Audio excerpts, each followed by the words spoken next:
Estoy aislando o dejando de adherir vuestra compañía en el proceso histórico de la humanidad, sino que se generaliza, y más cuando hace 3 meses la Real Academia de la Lengua enseñó que no hay ninguna clase de violación a nada cuando se habla del hombre, el ser humano, la criatura humana, porque vincula a unos y otros. Y es que por lo demás en esto han ocurrido anécdotas, porque cuando se produjo en algún momento esa crítica, años después saludé diciendo a todos: muy buenas noches, futuros difuntos, porque no somos más que premuertos. Ahí el saludo le llegó a todos.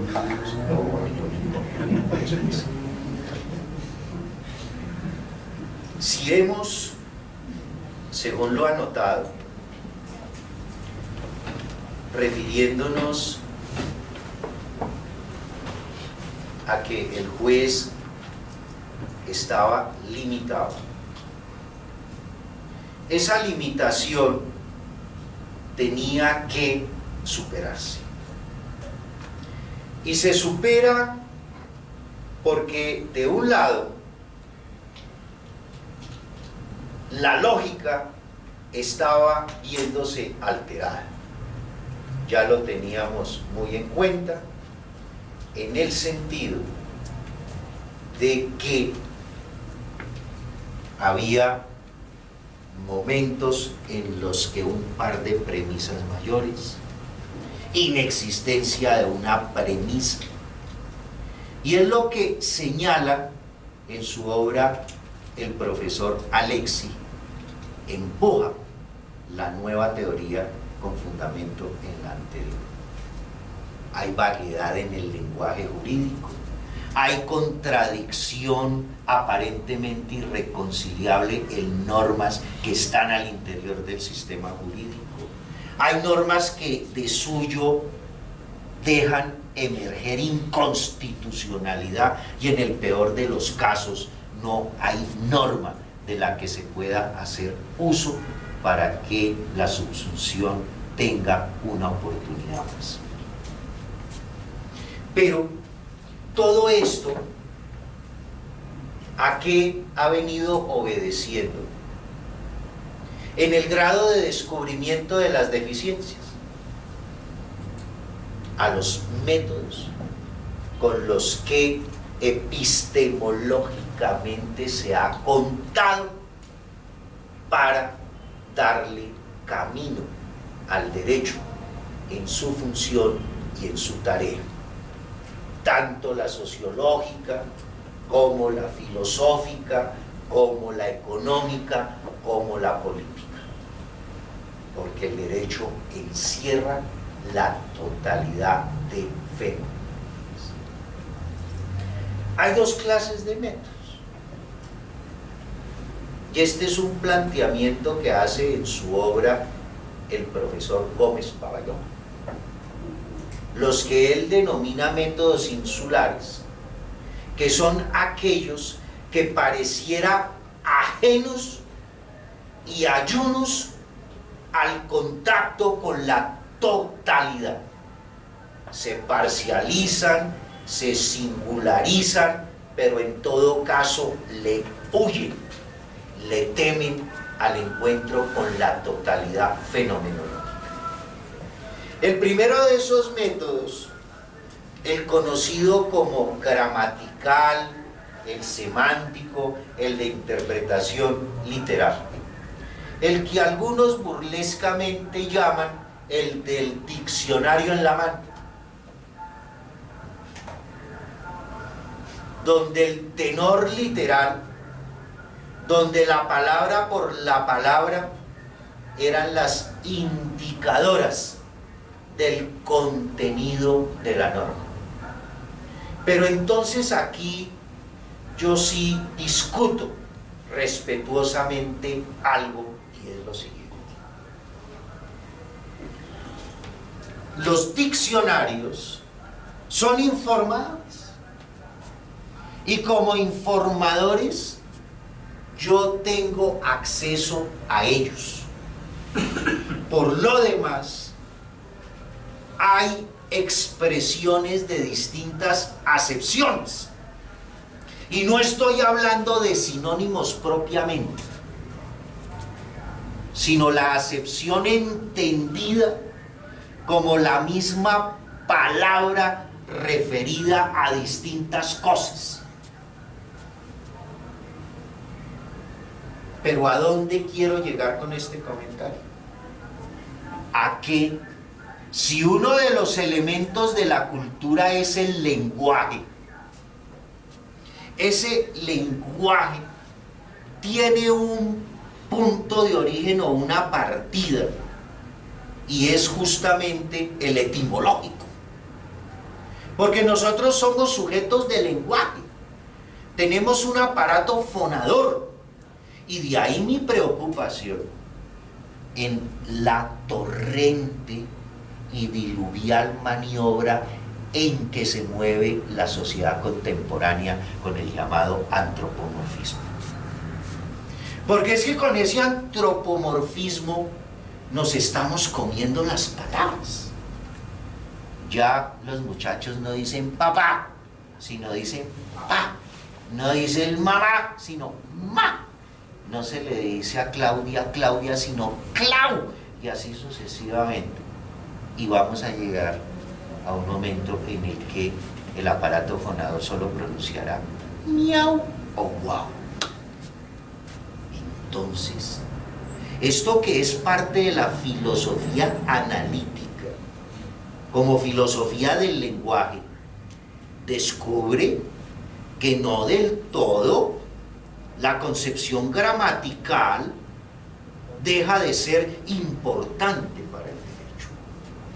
Tendría todas las veces que ocupar un lugar merecido, porque dígase, como agregado a lo anterior, que hay muchas palabras que en un comienzo yo no sé qué significan.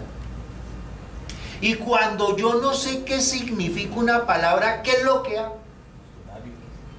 Voy a ese instrumento llamado diccionario. Cuando se utiliza una palabra de poca usanza, eso como que crea terror. Pero es un desagradecimiento que por lo menos nosotros hacemos con nuestra idiomática, porque la lengua nuestra es la más rica en términos, y en lo posible deberíamos estar aprovechando esa gran cosecha. El sentido gramatical, el no ir más allá de las palabras.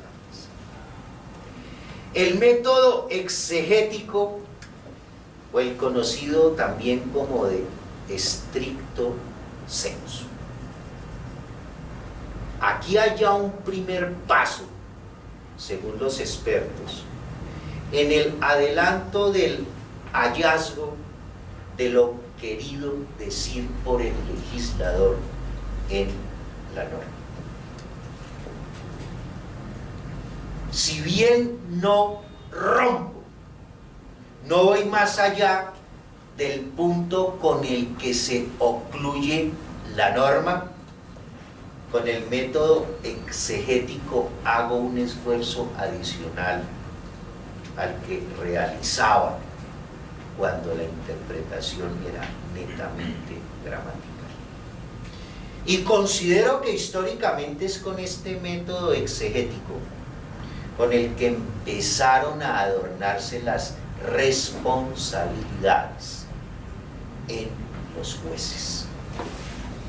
Porque cuando yo hablo de un prevaricato, por ejemplo, pregunto a los estudiantes si lo que me llena de razones para probar la acción prevaricadora es el sentido gramatical o es el sentido exegético.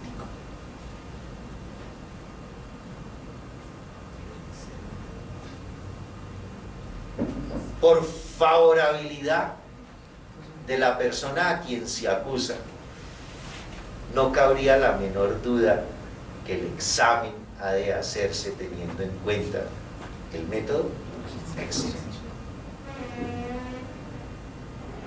Es un verdadero avance, así siga siendo un método insular en atención a que no mira el todo, sino la particularidad y la singularidad. Ahora bien, tratándose del método lógico, el que busca la coherencia proposicional, este tiene una íntima relación con el discurso racional. Cuando en el discurso racional se revisan y se auscultan las proposiciones, los símbolos proposicionales son una expresión de coherencia. Cuando yo hablo de la conjunción, la disyunción, la negación, la proposición condicional, la proposición bicondicional, el factor deóntico o el cuantificador universal, ahí está el método insular de la coherencia proposicional. Pero el esfuerzo que hago es para que advirtamos que si hay en la actualidad el conjunto de interpretaciones para la creación del derecho, de alguna manera, mis queridos estudiantes, incurrimos en metodologías que se piensa ya fueron descartadas. Y la única verdad es que ninguna ha sido del todo descartada. Yo no creo mucho en aquellos que hacen la hermenéutica sin tener en cuenta la analítica. Creo más en los analíticos que nunca desechan la hermenéutica. Fijémonos cómo a este propósito Agustín de Hipona ha sido el mejor y más grande filósofo analítico en el proceso histórico de la humanidad. No hay un solo filósofo analítico, incluido Wittgenstein, antes y después del Tractatus, que haya dejado de referirse a Agustín de Hipona en su obra.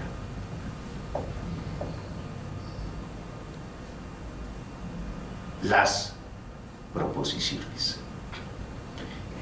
En la actualidad, esas proposiciones son las que me permiten hacer la ponderación, establecer la proporcionalidad, saber que si estoy frente a un par de derechos fundamentales, tendría que acudir a uno, como en los ejercicios realizados en esta materia por la Corte Constitucional, cuando peyorativamente se decía que por qué la Corte Constitucional legislaba, porque tiene que hacerlo, porque es la superación del trabajo de subsunción. Si una norma hace menester la revisión y de ella se decantan violaciones a derechos fundamentales, es una norma inconstitucional. Y como inconstitucional hay que erradicarla del sistema jurídico. Así como estos métodos insulares son como de lejanía en el planteamiento doctrinal, los métodos contextuales, como su nombre lo indica, son aquellos que, distinto a huirle a la realidad, se comprometen, se entrometen y están dentro de ella, para convertir cada uno de los sucesos en insumo reportable al crecimiento y al progreso de la labor hermenéutica. Es decir, el apoyo a la interpretación y con esa vocación el poder ver en el derecho plausible el trabajo del realismo. Esto es la ontología. El primero de esos métodos es el sistemático y muy conocido por todos, porque el método sistemático tiene una orientación y es la del hallazgo de las clasificaciones y las categorías, de tal suerte que se entienda el elemento como parte del todo. Porque cuando yo sé cuál es ese todo del cual forma parte el elemento, eso me asegura y me da luces de entendimiento acerca de, por ejemplo, cuál es la verdadera función que cumple ese elemento en el todo. La ventaja que siempre encontraremos en el método sistemático es en el orden que se le da no apenas a la interpretación, sino al entendimiento en la organización. Esto último también, si en algunos textos apenas al vuelo, incluido Habermas. Y hago un trabajo de recalco en esto, porque el derecho penal constitucional no es un derecho exagerado, no es un derecho hiperbólico, no es un derecho extralimitado, es un derecho lógicamente sistemático. Yo no puedo, por ejemplo, hablar de un ejercicio de ponderación si no hay un sistema que me sirva como referente para determinar cuál es el derecho que prevalece sobre el otro. En Colombia, queridos estudiantes, ¿cuál es el derecho que prevalece sobre los otros?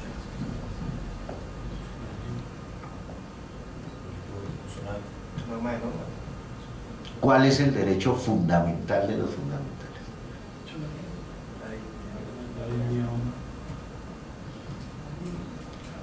Ahí está la verdadera respuesta y el quid del asunto. Algunos respondieron la vida, otros respondieron la dignidad humana.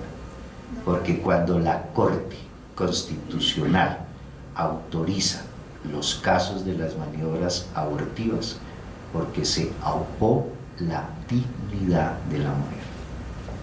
Pero en todo caso, sigue teóricamente siendo el derecho a la vida el fundamental de los fundamentales, a diferencia de casos como el anglosajón, donde el derecho fundamental no es a la vida, sino es a la libertad. Es por lo que en territorio anglosajón yo puedo comprar un arma de fuego en una tienda de la esquina. Aquí eran los estudiantes, yo también la puedo comprar, pero no en las condiciones higiénicas desde lo legal que lo hago en los Estados Unidos, porque allí se supone, se preindica que si compro un arma de fuego no es para matar a otro, podría ser para defenderme. Así como acá se supone que respetamos la vida. Simplemente quiero hacer un llamado de atención a la determinación de la importancia del carácter sistemático o sistémico, y sobre todo porque adelante detallaré como un elemento adicional de mi propuesta la teoría general de los conjuntos en el marco del derecho penal constitucional.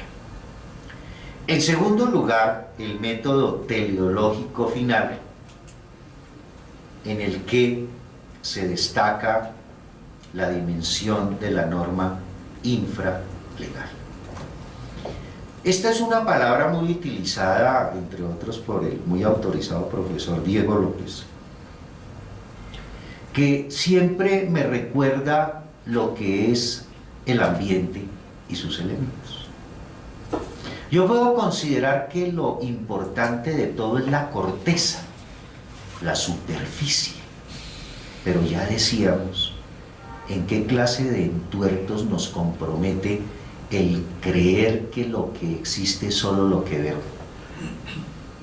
porque hay una muy grande porción que me explica lo que es el todo. Y si yo hablo del ambiente, no está solo la atmósfera, puede estar la estratosfera o estratosfera, como dicen. Si yo hablo de la parte dérmica, hay una parte epidérmica, hay otra endodérmica. Y es que de por sí la célula es el mejor de los ejemplos a lo que estamos indicando. Hay un protoplasma, hay un citoplasma, hay un endoplasma. Por manera que este método teleológico, el que es vulgarmente conocido como ir hasta encontrar la finalidad que tuvo el legislador en el momento en que construyó la norma, accedemos y compartimos a quienes aseguran actualmente que una vez que se profiere la norma, ya como que el sentido político se evanece porque ya cumplieron su cometido.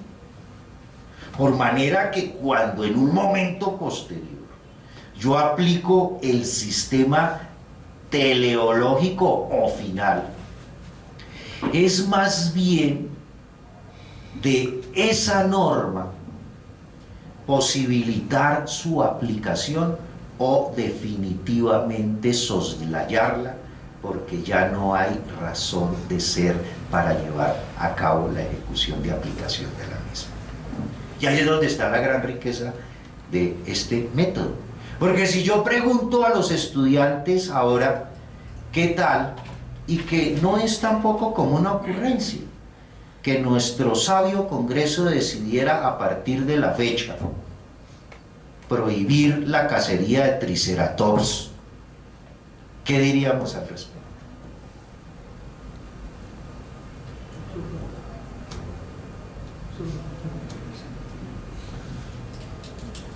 Ahí, ¿cómo aplicaría de bien el orden teleológico como método? Pero esto, más que irrisión, invita al pensamiento.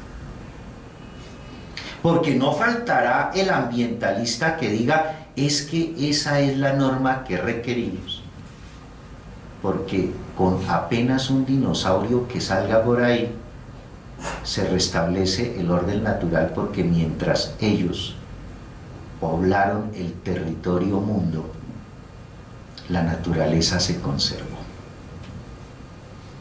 El método contextual sociológico, y yo siempre lo he presentado como el del cambio jurisprudencial, por un par de razones. Veamos la primera. La sociedad es un organismo viviente, y fue el argumento que permitió que la sociología fuera calificada como una ciencia.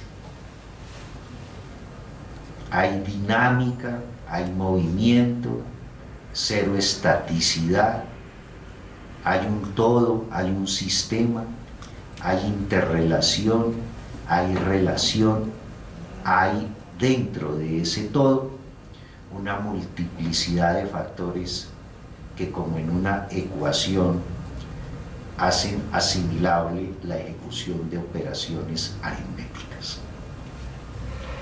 Y es a través de este método como el que, insisto, en mi opinión, se cambia la jurisprudencia.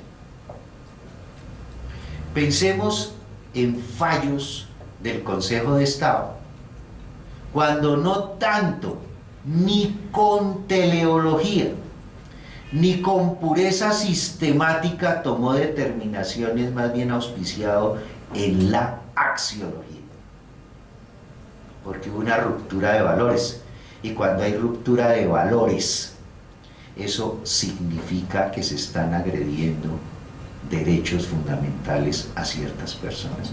Como cuando yo participo en un concurso, yo lo hago de buena fe, pero ¿será que todos lo están haciendo de buena fe? Y observemos cómo ese cambio de jurisprudencia es extraído del seno de la propia sociedad. Esto no está bien. Yo te nombro, tú me nombras. La puerta giratoria. Y de esa estirpe fueron fallos últimos del Consejo de Estado. El método contextual sociológico. Porque es que también las formas de corrupción deben tener un final, así sea para cambiar la metodología corrupta que se llevaba hasta un estado determinado del tiempo.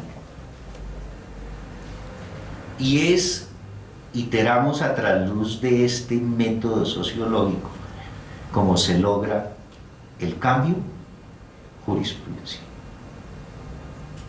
No estoy tampoco afirmando que los demás métodos no auxilien el cambio jurisprudencial. Todo lo contrario. Que el cambio jurisprudencial necesariamente desemboca mostrando el método contextual sociológico. Me gustaría que los estudiantes pudieran consultar las jurisprudencias referidas a los casos mencionados. Aquí, nuevamente, en primera persona.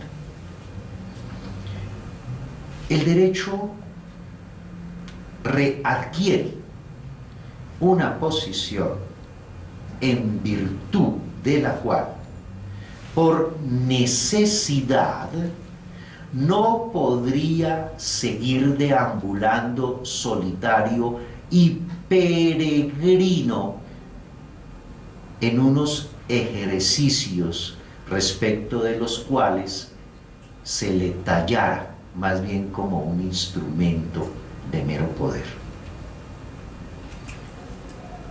La norma, según lo que avisamos en el introito, en el preámbulo de esta intervención, era el útil, el elemento de labranza del derecho para sancionar. Pero cuando, como ahora, no basta la existencia material de la norma, sino que menester acompañar en la interpretación otros factores derivados de los principios, la valoración, la ponderación, la proporcionalidad. Eso debe reflejarse siquiera en unas orientaciones generales, que son las que a continuación hago. Hay unas notas que desprenden, repito, de la filosofía del derecho, que cae como semilla productiva en el derecho penal constitucional. Dejo en claro igualmente que estas notas son desprendidas de la lectura del texto del profesor García Amado, Juan García Amado, titulado Temas de Filosofía del Derecho. En primer lugar, como nota, la orientación pragmática. La decisión en sí misma, por sí misma, no es válida. Toda decisión al interior de un sistema que aupa la defensa de los derechos fundamentales debe superar no una, sino las dos siguientes pruebas. Primero, que esa decisión tenga un mínimo de juicio racional. Porque es que no desprendamos este hecho del que advertimos al comienzo. El juez se convierte en un creador de derecho porque ya no solo hace subsunción, sino que tiene que pensar más allá de la subsunción y el rol que le es dado en la actualidad, el de también ser un agente racionalizador. El segundo de los elementos, un mínimo de convicción general, porque con ese mínimo de convicción general se evita, entre otras formas abusivas, las tiranías, las dictaduras, etc. Es lo que se llama las opciones valorativas. Opciones valorativas que dejan ver el por qué son atacables con acción de tutela, sentencias debidamente ejecutoriadas. Esa es una de las claras explicaciones de por qué yo puedo atacar, valiéndome de la acción de tutela, una sentencia debidamente ejecutoriada, lo que llevó a discusión casi interminable a la Corte Suprema de Justicia versus la Corte Constitucional. En segundo lugar, el carácter pluralista. Piovani, filósofo italiano, afirma que el carácter pluralista, como nota de una filosofía del derecho, es la consideración que la filosofía del derecho es la adición y la sumatoria de todas las filosofías que han trabajado al servicio del derecho. Y nosotros de alguna manera atrás lo hipotizamos cuando advertimos que todos los métodos siguen vigentes en alguna porción. Porque si niego alguno de los métodos podría estarme degradando e invisibilizando como sujeto racional. Las normas, cuando no tienen su literatura, se leen en los hechos. La hermenéutica es tan amplia como que es uno de los caminos que deja ver, sentir y percibir al ser humano. Entonces ese carácter pluralista no es más que la conseja que da cada una de esas teorías que desde lo filosófico se han planteado. Y es que para nadie es ajeno el hecho de observar cómo mundialmente sucesos inimaginables están discurriendo. Lo acontecido ayer en Cuba, refiero, con el Papa Francisco.